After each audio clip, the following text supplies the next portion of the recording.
Então bora lá, jovens, com mais um vídeo do Geopolítica para Iniciantes. Não se esqueça de deixar o like e seguir o canal. Hoje, a gente vai desvendar um mistério bem interessante. O que aconteceu com as armas da Segunda Guerra Mundial depois que a poeira baixou? Pois é, já parou para pensar nisso? A gente está falando de uma quantidade assim absurda de material militar. Milhares e milhares de tanques, aviões, navios, fuzis. O que aconteceu com tudo isso quando a guerra acabou? Para onde foi? A resposta é super complexa, mas olha, ela revela muito sobre o mundo que nasceu logo em seguida. Para a gente conseguir entender essa história toda, vamos quebrar o assunto em partes. Primeiro, vamos ver o que aconteceu com o arsenal dos aliados. Depois, a gente passa para o lado do eixo, que é uma história bem diferente. Também vamos dar uma olhada nos casos bem peculiares e, por fim, entender como tudo isso armou o palco para a Guerra Fria. Beleza, vamos começar pelo lado dos aliados. Eles produziram uma quantidade de equipamento que é difícil até de imaginar. E a chave para entender o destino disso tudo é separar quem produzia de quem só consumia. E olha que interessante, logo de cara, as duas novas superpotências do pedaço, Estados Unidos e União Soviética, seguiram caminhos totalmente opostos. Os EU estavam com uma pressa gigantesca para desmobilizar o exército e converter a indústria deles de volta para produzir, sei lá, geladeira, carro, essas coisas. Já a União Soviética não.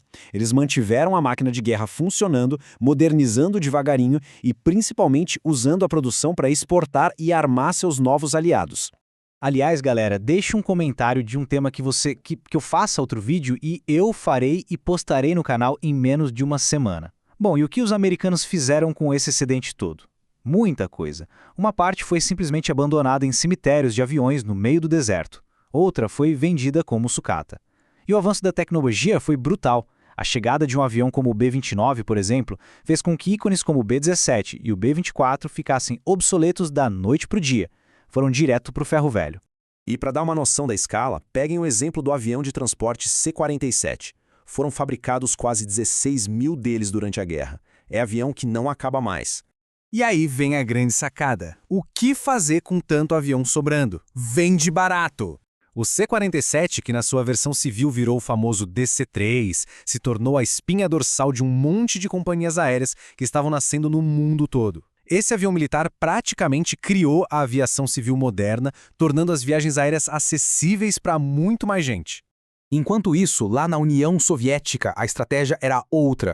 Eles continuaram produzindo modelos que já tinham provado seu valor na guerra, tipo o tanque T-34. Era uma arma barata, super eficaz e, olha, perfeita para exportar em massa. E foi o que eles fizeram. Armaram as novas nações do Bloco Oriental, a China, países do Oriente Médio, e assim foram consolidando sua área de influência. E os países que eram consumidores? Bom, nações como o Brasil, por exemplo, reconstruíram suas forças armadas comprando esse material americano que sobrava a um preço de banana. Na Europa, países como Holanda e Bélgica fizeram a mesma coisa. A quantidade de equipamento americano que já estava na Europa era tanta que a padronização das forças da recém-criada OTAN foi um caminho quase que natural. Agora vamos virar a página e dar uma olhada no outro lado da moeda. A história do que aconteceu com o equipamento do eixo é, bem, completamente diferente. Essa tabela aqui resume tudo de forma perfeita. De um lado, a Alemanha e Japão tiveram uma abordagem bem pragmática. Vamos reciclar tudo isso aqui para reconstruir nossa indústria. Do outro lado, a Itália. O caminho deles foi puramente ideológico, destruir tudo. Lembrando, pessoal, deixa o like e se inscreva no canal para ajudar a gente a crescer. E o caso italiano é simplesmente fascinante. O equipamento militar feito durante o regime fascista não foi só jogado fora. Ele foi transformado num símbolo do mal, do regime que todo mundo passou a odiar. Virou algo satânico. E o que aconteceu? O povo, principalmente os partisãos no norte da Itália, destruiu tudo na mão. Existem relatos de aviões sendo quebrados, a marretada, a picaretada, uma coisa de louco. E essa história toda gera uma ironia inacreditável. A destruição foi tão completa, tão radical, que anos depois, para ter o que mostrar nos seus próprios museus, a Itália precisou reimportar alguns dos seus aviões históricos. Tiveram que comprar de volta do Líbano, um país para onde eles tinham exportado antes da guerra. É surreal. Então, por que com a Alemanha e o Japão foi diferente? Simples, a nova geopolítica mundial. Com a Guerra Fria batendo na porta, os Estados Unidos precisavam de aliados fortes e industrializados. E quem melhor que os antigos inimigos para servir de barreira contra o avanço do comunismo na Europa e na Ásia? Por isso, a reconstrução deles foi incentivada e superacelerada. Mas, claro, nem todo país se encaixa direitinho nessas duas caixas. Teve uma galera aí que foi bem fora da curva. A Tchecoslováquia é um exemplo perfeito. As fábricas deles, como a famosa Skoda, tinham produzido para os alemães durante a guerra e saíram inteirinhas do conflito. E o que eles fizeram? Continuaram produzindo as mesmas armas de design alemão e viraram grandes vendedores de armas no Oriente Médio.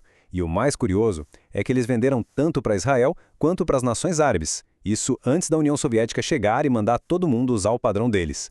A Espanha do Franco é outro caso único.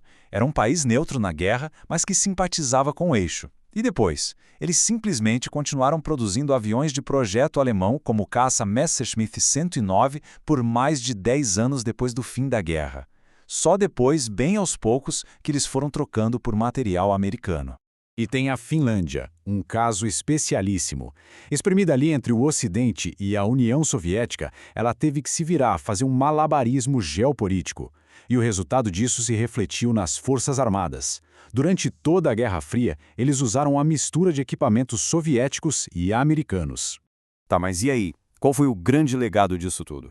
Como que essas decisões sobre o que fazer com um monte de tralha de guerra acabaram moldando o nosso mundo por décadas? Bom, o resultado mais direto foi o fim de um mundo com várias potências e o nascimento de um mundo bipolar. Ou você estava com os Estados Unidos, ou você estava com a União Soviética. Não tinha muito para onde correr. E foi justamente o destino desse arsenal da Segunda Guerra que definiu as peças nesse novo tabuleiro. Pensa só. Primeiro, o excedente americano padronizou as forças da OTAN.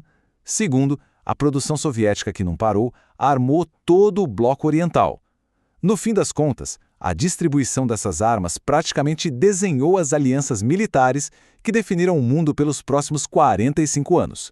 E isso deixa a gente com a pergunta no ar para pensar um pouco. E se, em 1945, todo esse material de guerra tivesse sido simplesmente destruído? Tudo, de todos os lados. Como que a Guerra Fria teria começado sem esse imenso arsenal já espalhado pelo mundo? Fica aí a reflexão. Por enquanto é isso, assista outro vídeo sobre o tema, não se esqueça de deixar o like e seguir o canal para não perder a próxima notícia sobre geopolítica mastigada de um jeito descomplicado para você. Falou, piazada!